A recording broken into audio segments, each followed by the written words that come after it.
turli sabablar bilan ishsiz qolgan, mehnat jarayonida kasallik yoki nogironlikka chalingan odamlarni ijtimoiy qo'llab-quvvatlash kafolatlarini kuchaytirish ham dolzarb vazifalardan biridir.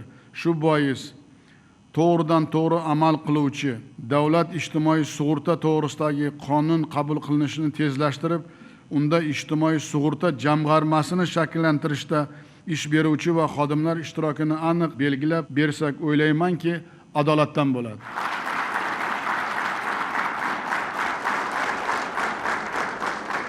Yana bir masala, axborot kommunikatsiyalari shiddat bilan rivojlanib borayotgan hozirgi davrda odamlarga ishonchli ma'lumotlarni o'z vaqtida to'g'ri yetkazish juda muhim.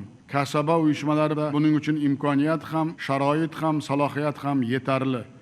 Eng katta auditoriyaga ega bo'lgan kasaba uyushmalari halol va fidoyi mehnatni targ'ib qilish hamda mehnat munosabatlarida qonuniylikni ta'minlashga oid axborotlarni jamoatchilikka birinchilardan bo'lib yetkazib borishi zarur.